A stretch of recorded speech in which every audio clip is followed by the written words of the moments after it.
There's something better than busyness. Luke 10:38, look at this. We're going to examine Mary and Martha here. It says, now it happened as they went that he entered a certain village, and a certain woman named Martha welcomed him into her home. And she had a sister called Mary who also sat at Jesus' feet and heard his words. But Martha was distracted with much serving. And she approached him and said, Lord, do you not care that my sister has left me to serve alone? Therefore, tell her to help me. And Jesus answered and said to her, Martha, Martha, you are worried and troubled about many things, but one thing is needed, and Mary have chosen the good part, which we will not take away from her. And so verse 38, one of the first things we see here is that the scripture says Martha is the one who welcomed Jesus into her home. So Martha and Mary, to give you a backstory on them, this is the sister of Lazarus. This is the ones who Jesus raised their brother from the dead later on here. But these are people that Jesus has openly said he loved them. He has compassion for them. He cares for them, and they care for him. And so most of the time when this is taught as Martha is the bad guy and Mary is the good one. But truth is, Martha is not a bad person. She is saved. She loves God so much so she invites him into her home. So she is the one who welcomed him. And she had a sister called Mary. Now let's see what Mary is doing. Who also sat at Jesus' feet and heard his words. So when Jesus comes into the house, Mary decides to do what is right, and let's give him her undivided attention. She goes to him and she sits at his feet because he is the word, so he's definitely going to speak one. It shows us here, people of God, of how important it is to always be at the feet of Jesus at such close proximity to be able to hear his word. Opening this Bible is like sitting at his feet. And so she is at a good place. She is at the feet of Jesus, hearing his word. You have to understand why, because his word is life. It is a living word. And so Mary understands if I want to continue life, if I need more life, I have to hear the living word come from him. Sometimes we value other stuff in the presence of God over the word. Sometimes it's good stuff. Did you know when we worship, when we praise, when we sing these songs, that's good and it's needful, but the most important thing is the word of God. Look at verse 40. But Martha was distracted with serving. Now wait a moment.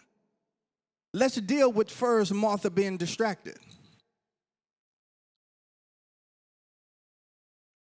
The reason why this is important to understand is because in order to even introduce the word distracted, there has to mean there was a focus point. Listen to what I'm saying. In order to even introduce the word distracted, there has to have meant there should have been something else that she was focused upon. See, if you on your phone just outside, then you're just on your phone. But if you on your phone driving, you're distracted. You see that? What is it? When you were just outside on the phone, there wasn't a focus point. There wasn't something else more important that should have your attention. But the moment something else was going on and you were on your phone, at that moment, now the phone is a distraction. And so we see here, for it to start off saying Martha was distracted, it lets us know that there was something or someone that should have deserved this undivided attention, but yet it was given to something else. It says she was distracted. But notice what it says she was distracted with. She wasn't distracted with the world. She wasn't distracted with sinning. She wasn't distracted with being out. She wasn't distracted living a crazy life. The scripture says she was distracted with serving. Now, wait a moment. Because there's many scriptures that teach us to serve. There's many scriptures that tell us we ought to be servants. But at this moment, serving is a distraction. Because this is what I was talking about. Something could be good, but yet if you're paying it attention when the attention should be on God, it's a distraction.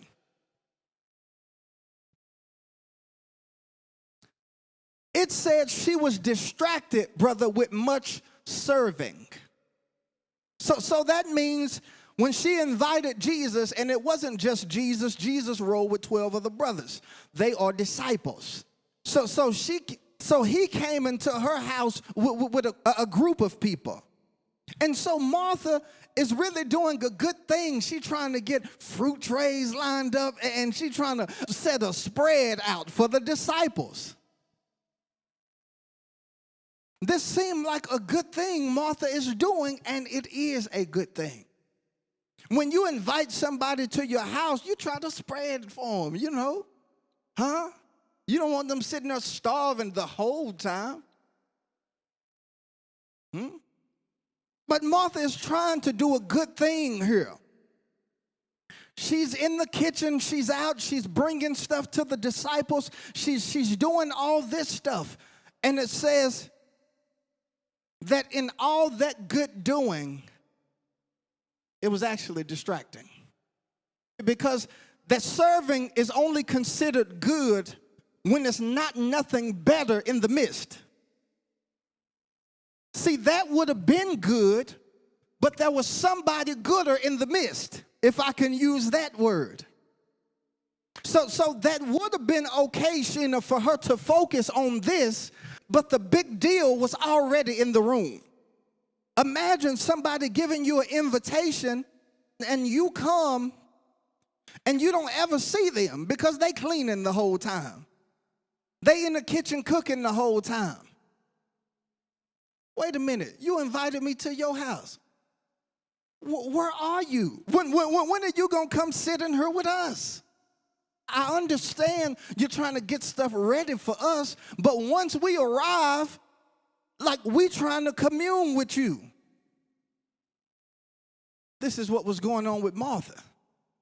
See, Martha didn't understand all this serving is good, but once he shows up, he's the priority. Everything else shuts down. But she wanted to continue working. She wanted to continue serving. And we have to be careful with this busyness of serving and this busyness and all of this stuff, because it could come from a place of pride. It could come from a place of pride. Because you want to be the one to have served the best meal for Jesus when he came over. Oh, let's listen to this.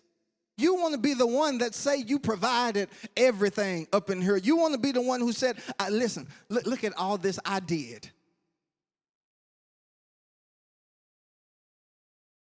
Sometimes we get too busy with stuff. And it could be because of a prideful place. Because I want to have the best this. I want to display the best this. I want to serve the best this. I want to provide the best this. When Jesus is saying, you must not know me. You're trying to provide the best this when I'm coming with the best. I am the best. You're concerned with the wrong thing. You're trying to make the best meal. I'm serving up the best meal. I'm giving the word. She was distracted. Many of us in our lives, it says she was distracted with much serving. We could be distracted with much serving, with much working, with much volunteering, all of this stuff, good stuff.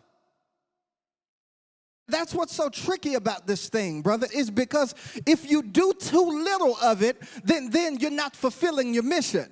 But if you do too much of it, then there's side effects to it, and your relationship with God is hurt.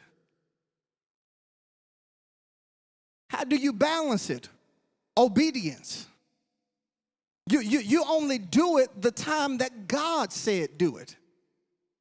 If he only told you, hey, 2 hours a day, work on that special project, and you take it upon yourself to work 5 hours on it because you want it extra right, the other 3 hours are now considered distracted hours because they should have been with him. Do you understand? 2 hours would have been considered good work. But since you went overboard, the rest of it is just considered distraction. Because something else was supposed to be the focal point. Do we see this?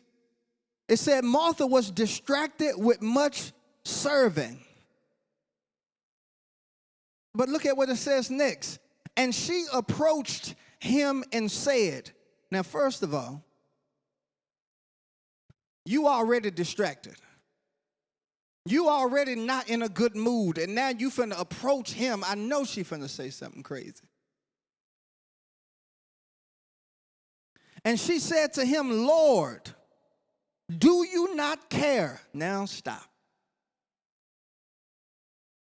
Because you saying a lot when you say this to Jesus. You saying a lot when you say this to anybody. Because anytime you use the phrase, do you not care? You're already telling them they don't care. You're just bringing it to their attention that they don't care. And so now not only is she a busybody doing what she want to do, but now she's insulting Jesus. Saying, don't you see what's going on? Do you not care? I can imagine that being an insult to Jesus. How dare you come and question my caring and my sincerity? But she came and did that. Now what she was asking him is do you not care about what I care about? Because she cared about the serving. She cared about the good stuff. And she wanted Jesus to care about that also. So she said, do you not care that my sister, now she blasting people, my sister has left me to serve alone? Meaning, I'm doing the good thing and she's not. I'm doing what's right by you, she's not. Do you not care that I'm serving, but she not serving? Do you not care that my sister has left me to serve alone? Now, for her to say has left me, that means she was helping at first. Listen to this. For her to say my sister has left me, that means she was in the kitchen working on the spread. She was doing this stuff at first. But when they showed up, she was at the kitchen and at the feet of Jesus. And so she was upset because the sister started with her and ended with Jesus. Do you not care that my sister has left me alone to do this good thing all by myself? She's doing bad right now because she's not helping me serve. See, her mindset is off. She's good, she's well, she's even well-intentioned. And that's us sometimes. Listen, we well-intentioned when we try to do good stuff and make it the best and go over and beyond. We're well-intentioned with this. And so Jesus have to kind of correct her thought process of this thing. But she came and accused Jesus of not caring.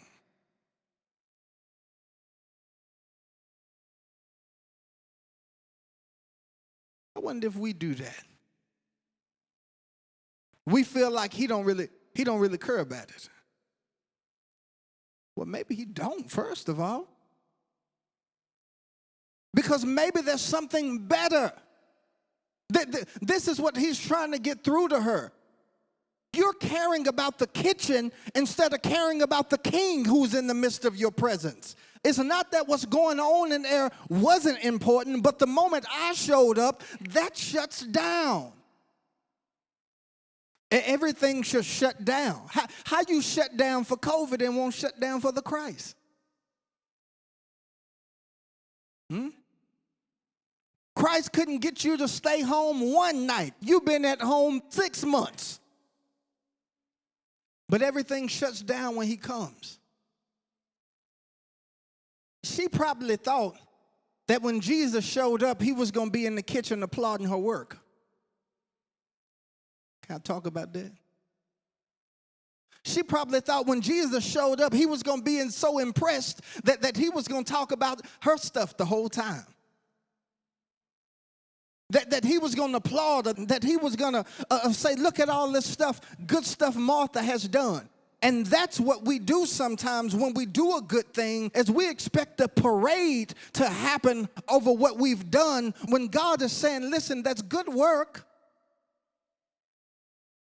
But even that work is not more important than me. She didn't know Jesus was simple. But we do that sometimes. Thinking that we have to go overboard to impress Jesus. Listen, stop. Jesus is the impressive one. But she accused him of not caring. And then she actually tried to command him. Tell her to help me. She wanted Jesus to tell her what's going on in the kitchen is more important than me. The serving stuff and the working and the passing out the food, that's more important than my word. Go do that. That's what she wanted Jesus to tell her. To get up from his feet, get up from listening to the word, and go help over there. Because she's busy. She's extra. And she didn't realize that there was something better than busy. She didn't know that there was something better than busy. Because some of us thrive off busy. Can I talk about that? Some of us thrive off of being on the move, being on the go. Some people need their weekend jam-packed with stuff in order to feel like something. Staying at home is just like, they don't know what to do. I got to go run and do something. I don't have nothing to do. Could it be you do have something to do, you just don't want to do it? Because any of those moments where I don't have nothing to do, you could be at his feet. Any of those bored moments ought to be Bible moments. Can I teach that? When we bored and don't have nothing to do, the first thing we think of is something outside to find to occupy this time. Not understanding that the word is life-giving. Martha despised Mary for this. She didn't like that somebody else was resting at the feet of Jesus while she was wrestling in the kitchen. Why didn't Martha just go sit down? Why didn't she come up out that kitchen and sit down next to her sister instead of accusing her sister? Because Martha thought something else was more important. Same reason we don't sit down and take time for worship. Why? Because something else is more important. Remember, a good thing, really good stuff. But what? When he's in the midst, everything else falls short of being good. The importance of everything else just drops. When he called the disciples and said, "Come follow me off that boat," they dropped everything and went with him. Now think about this, because I was having this conversation. They were fishermen by profession. That was their job. Listen, that's what provided for their families. Yet when Jesus said, "Come," they dropped it. Wow. They realized that this is good. This is important. But something more important just showed up. Listen, it's okay for us to have good stuff in our life, but when something more important is tugging at us, when God is wanting more time, when he's wanting more worship, when he's wanting more communion with you, we have to be willing to drop whatever it is and say something more important has come up. Look at verse 41. It says, "And Jesus said to her, 'Martha, Martha.'" He said that showing compassion to her. "Martha, Martha, you are worried and troubled about many things." Wait a minute. This is amazing, because Jesus doesn't describe Martha's work the way Martha describes it. Martha described it as serving. Jesus described it as worried and troubled. Now, wait a moment. Martha described it as serving, as working, as doing a good thing. But Jesus described it as worried and troubled. See, sometimes we do a lot of doing, not understanding the root of it is being worried and troubled. You think, "Oh, it's good. I got to do this. I got to do that. I got to do that." But the truth is, if you're sober about it, I'm worried and I'm troubled. Isn't it amazing how she described it one way, but Jesus got to the truth of the matter? I don't want to be deceived and thinking I'm doing something super good and super great when really it's being empowered by worry and troubles. That's what's fueling it. And he said, "You're like this about many things." The fact that she coming in here blasting her sister, Jesus is saying it's because she really got other problems. Have you ever seen people with that? They may go off on somebody and it ain't even about that person. It's really they're worried and troubled about a bunch of other stuff going on in their life. And so Jesus has this way, being God, of being able to look at you and look all at you. And he see that there's something deeper going on here. And the truth is, that's why you don't want to sit down. Because when you sit down, you have to come face to face with whatever that is. And so it's better to be busy for you, because you never have to look at that. You keep your mind occupied with stuff, with this event, with that event, with this day, this. You constantly stay occupied, so you never have to look at what's really going on. But Jesus is so loving that he wants to point out what's really going on, because he wants to deal with the root of this thing. He says, "Martha, Martha, you are worried and troubled about many things, but one thing is needed." Now he changes this thing, because he's letting her know you got a lot going on, but there's only one thing needed. You do a bunch of stuff, but yet there's only one thing needed. What if we realize that? that there's actually only one thing needed. Because when we feel empty, we think it's a bunch of stuff we need. We need a bunch of money. I need a better job. I need a better house. I need a better this. I need a better this. And Jesus is like, there's one thing that's needed. One. You got a top 30 list of stuff, and I'm telling you there's only one thing needed. Think about how much effort it takes to get your top 30, and he's saying it's only one thing that's needed, and that's me. I'm here. I never leave you nor forsake you. But we want to chase what's not here and neglect what's here. And that's what Martha was doing. She wanted to go after what wasn't there and completely neglect who was there. God shouldn't be third place, second place, down the list in our lives, when he is actually the only thing that's there, been there, and will stay there. Listen, that person deserves first place. But he says, look at 42, this is our last verse, this is it.